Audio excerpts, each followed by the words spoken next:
Et je commencerai par vous, Monsieur Boujnoun. Le récit dans le Coran occupe une place très très importante. Quelle est-elle? أعوذ بالله من الشيطان الرجيم بسم الله الرحمن الرحيم والصلاة والسلام على أشرف المرسلين. Effectivement, le récit occupe une place capitale dans le noble Coran. D'ailleurs, Dieu dit dans un verset du Coran, وقصص القصص. Oui. Voilà. لعلهم يتذكرون, je pense. Voilà. Donc, Dieu ordonne au prophète sallallahu alayhi wa sallam de faire la narration de ce qui lui a voilà. été transmis Tout concernant le passé. Tout à fait. Parce que c'est des récits qui ont une importance, qui ont un but. Même en parlant des prophètes dans la fin de sourate Youssouf, il y a dans leur récit des leçons, tout à fait, exactement. Des leçons voilà. à qui, bien entendu, voilà. à qui fait justement la démarche d'essayer de comprendre bien sûr. l'histoire. Donc c'est des récits dont on doit en tirer des leçons et des enseignements. Et d'ailleurs, en parlant de la sourate Youssef, Dieu dit à la fin, Ma kana hadithun yuftara. Oui, Voilà. ce ne sont pas des entre guillemets des racontars. Tout à fait. Ce ne sont pas des choses qui ont été des légendes ou je ne sais pas quoi. Et de son côté, le prophète sallallahu alayhi wa sallam dit dans un hadith, par exemple, il dit Hadithu an bani Israël wa la haraj. Donc racontez les récits qui vous ont été rapportés de la part concernant les enfants d'Israël, les gens du livre, que ce soit les juifs et les chrétiens, wa la haraj. Donc, il a dit aussi dans un hadith, c'est-à-dire qu'il y a, oui, on prend ce qui est crédible, oui. Ce qui est prouvé scientifiquement et historiquement, et tout ce qui a été inventé, tout ce qui a été. Parce que quand on lit, par exemple, les récits des prophètes, quand on lit certains livres d'histoire tels que celui de Tabari, celui d'Ibn al-Athir, celui de Mas'oudi, par exemple, on peut être confronté à des récits israélite, comme on dit, voilà. Oui, j'ai tendance à traduire cela dans certains de mes écrits par un néologisme que j'appelle israélisme, oui. à l'image d'arabisme, anglicisme ou quelque chose comme ça. Oui. Les israélites, parce que là, il faut faire très attention. Il y a des gens qui n'ont pas une connaissance avérée en termes de transmission, qui viennent vous dire « Ah, il ne faut pas lire tel livre parce qu'il est dit qu'il est plein d'israélites. » Ibn Kathir lui-même avait beaucoup d'israélites, mais ce qu'il rapporte, soit il vous dit à la fin, il le dit généralement, ceci fait partie de ce que nous considérons comme étant une source israélite. Tout à fait. Mais dans bon nombre de cas, on n'arrive pas, là où on n'arrive pas à affirmer ou à infirmer, on rapporte le fait tel quel et on laisse les spécialistes ou bien on laisse le lecteur faire sa lecture et faire sa critique. Oui, d'ailleurs... Pardon, je voudrais juste donner un exemple. وما كفر سليمان ولكن الشياطين كفروا يعلمون الناس السحر وما أنزل على الملكين ببابل هاروت وماروت. Harut et Marut à Babel sont, selon ce verset, deux anges qui sont venus. Déchus. Il n'est pas dit qu'ils étaient déchus.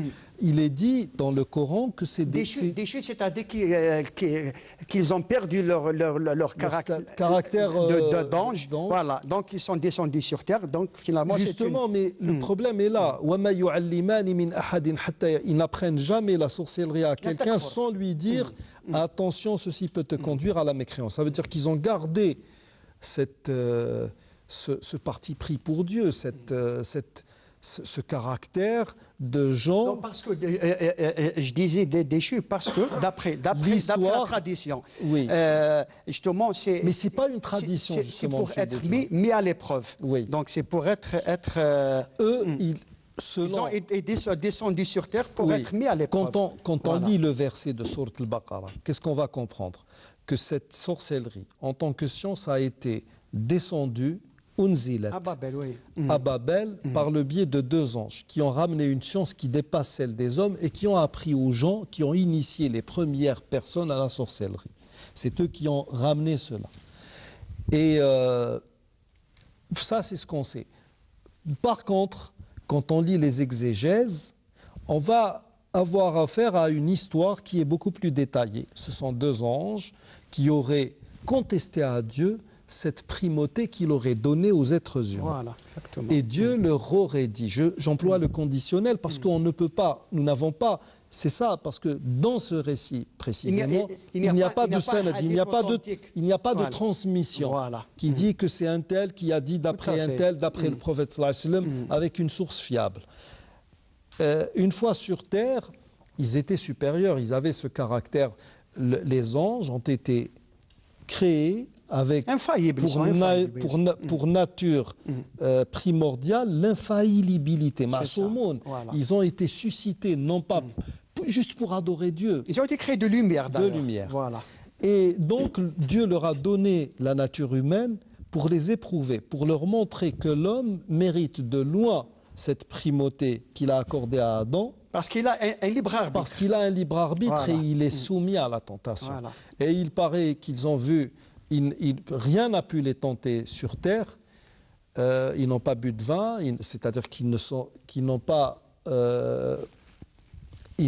sont pas adonnés à l'ivresse, ils ne se sont pas adonnés à la fornication, ils n'ont pas tué.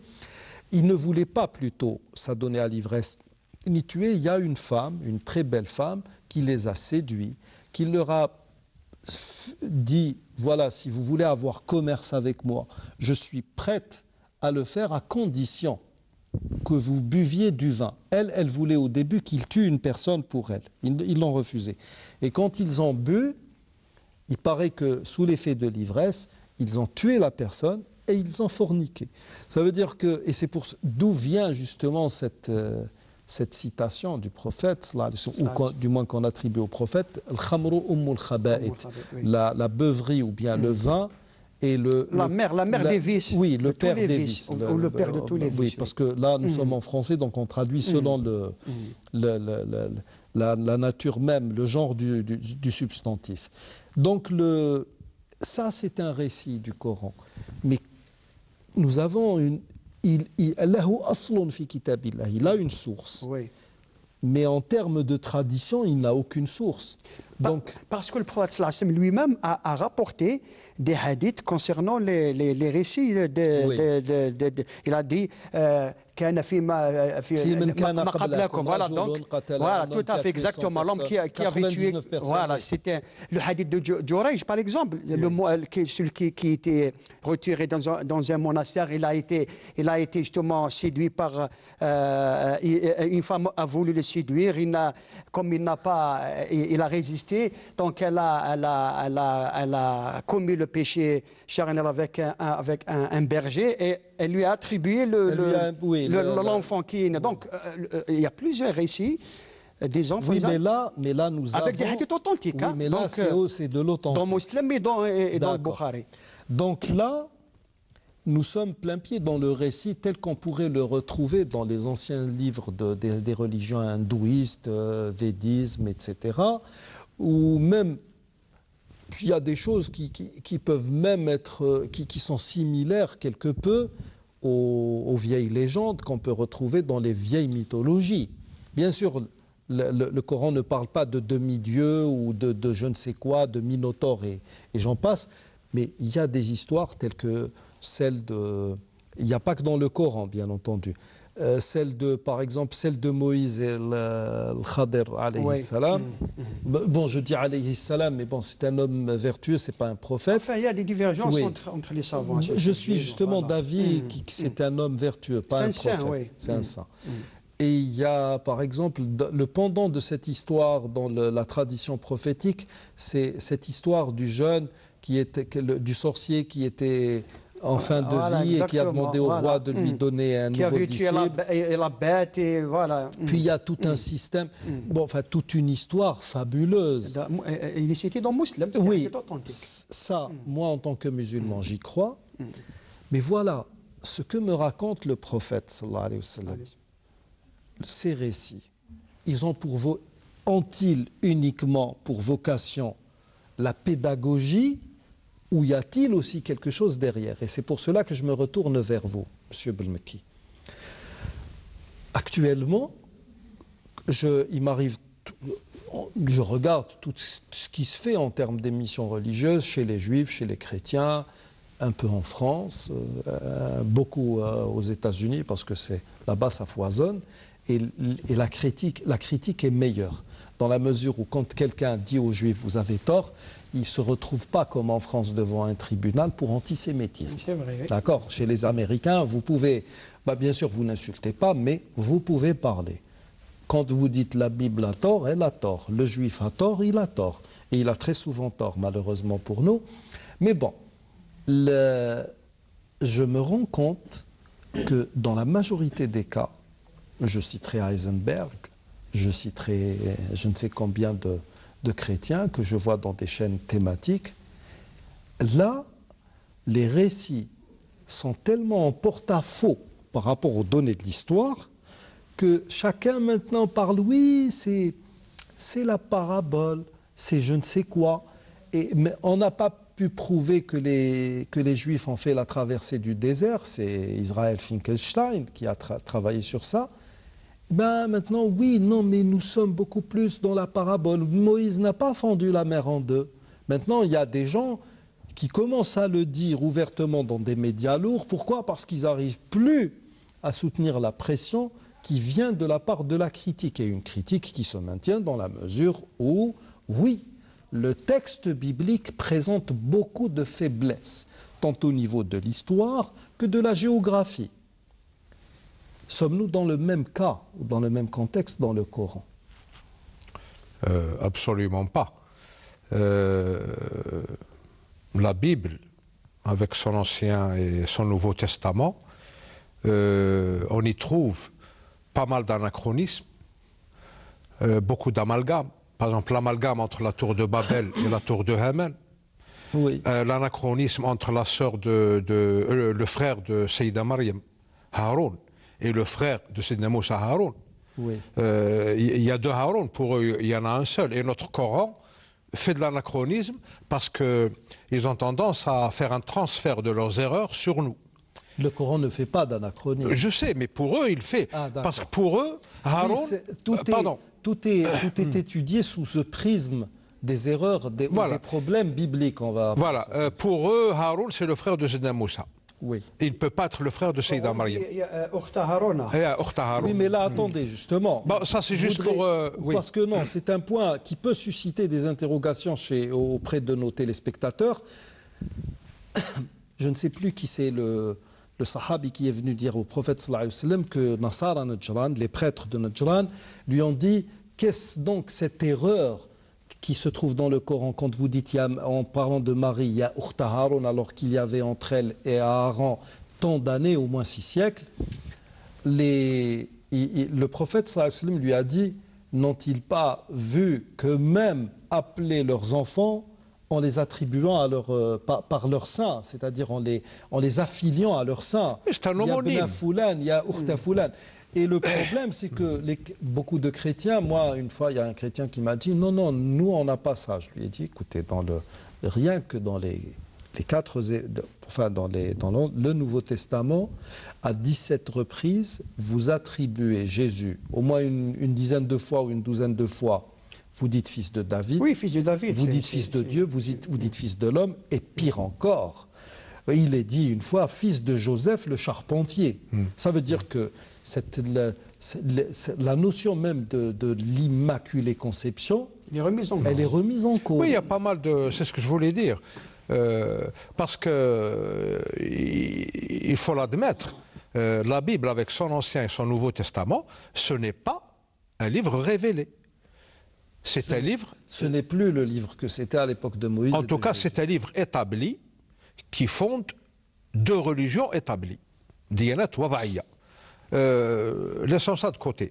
Le récit dans le Coran, ça n'a rien à voir avec le mythe. Ça n'a rien à voir avec la fable. Ce n'est pas des fabulations. c'est pas de la mythologie. Voilà. Oui, le Coran dit oui. Donc il répond à ceux qui disent que c'est des légendes, des mythes. Le rôle du récit dans le Coran, si la religion fonde la civilisation, malheureusement, elle finit dans l'administration, la religion. Elle fonde la civilisation, mais elle finit dans l'administration. Les récits fondent la société. C'est des récits fondateurs de société. Comment ça? De la société musulmane. Par exemple, la société occidentale, les sociétés occidentales, si on en fait un espace civilisationnel donné, c'est des mythes qui l'ont fondé. C'est des mythes fondateurs. Or, c'est quoi un mythe? Un mythe, c'est un récit littéraire, religieux, historique, entre guillemets. Les mythes fondateurs d'Israël. Oui, oui. C'est des récits qui mettent en scène des êtres surnaturels, des surhommes par exemple, à travers des actions extraordinaires. Donc c'est une création de l'esprit. C'est une création symbolique de l'esprit. Ce n'est pas des faits historiques réels et ce n'est pas une révélation. Oui. C'est ça le mythe. Alors, sous le couvert de la légende, on fait passer des concepts comme les principes et les valeurs d'une société. Donc, par exemple, la société occidentale, elle est fondée par les mythes de la Grèce antique, qui ont été repris par la civilisation romaine. Ça a une influence donc automatiquement sur absolument, parce que on y voit. Une fois, elle devient prométhéenne, par exemple. On y voit le rôle de ces mythes, même au niveau du structuralisme de l'esprit humain dans la société occidentale. Ils ne peuvent pas s'échapper de ce carcan. Si j'ai bien alors, pardon, c'est là la grande différence entre le récit coranique, le récit dans le Coran, et les mythes fondateurs des autres civilisations. C'est fondamental. Alors, quand on a un cas de figure, l'Occident par exemple, où des créations symboliques, des créations d'esprit influent sur la société elle-même, c'est là le problème. Mais les récits dans le Coran, c'est des faits réels. Tout ce qui leur manque, c'est la datation, y mettre des dates. Ils sont fondés, oui. Oui, non, c'est des faits réels qui se sont passés. Il y a très peu de paraboles et de métaphores dans le Coran. Par exemple, la comparaison du moustique. Dieu a comparé le monde à l'aile d'un moustique. Si le monde avait plus d'importance que l'aile d'un moustique, c'est un hadith. Oui, enfin, c'est avec de la valeur. Donc, il y a très peu de paraboles et très peu de métaphores dans le Coran. Les récits dans le Coran, c'est des récits réels qui se sont passés et qui sont fondateurs de sociétés. Alors, par exemple, prenons, peut-être c'est un cas qu'on va étudier plus tard, dans une prochaine émission, par exemple, le récit du début de l'humanité, le récit du meurtre de Caïn, du fratricide qu'a commis Caïn sur la personne de son frère Abel. C'est un récit fondateur, parce que là, ce récit, on aura peut-être l'occasion de le développer dans une séance prochaine, il y a deux paradigmes qui ont fondé deux sociétés, deux modèles de société. Un paradigme qui a fondé le modèle de société personnifié par Caïn, et un autre paradigme qui a fondé une société personnifiée par Abel. C'est ça le rôle vrai du récit dans le Coran. Et le récit dans le Coran est fondateur. Ce n'est pas une fabulation, ce n'est pas un mythe, ce n'est pas une mystification. Parce qu'une mystification, c'est une imposture. Quand on mystifie un personnage, quand on mystifie un objet ou un culte quelconque, c'est une imposture. Parce qu'une mystification, elle est basée sur la tromperie des gens crédules. Donc, point très important et basique, le récit dans le Coran, c'est un récit réel qui s'est passé, peu importe à la date à laquelle il s'est passé, parce qu'il est porteur d'un paradigme qui est pérenne, qui va durer jusqu'à la fin des temps. Et ce paradigme est fondateur. Le paradigme, pour expliquer, c'est une vision d'ensemble quelque chose qui vous met sur la voie d'une ou qui peut précéder quelque chose qui peut être mis en pratique. Par exemple, la bataille des Perses et des Romains. C'est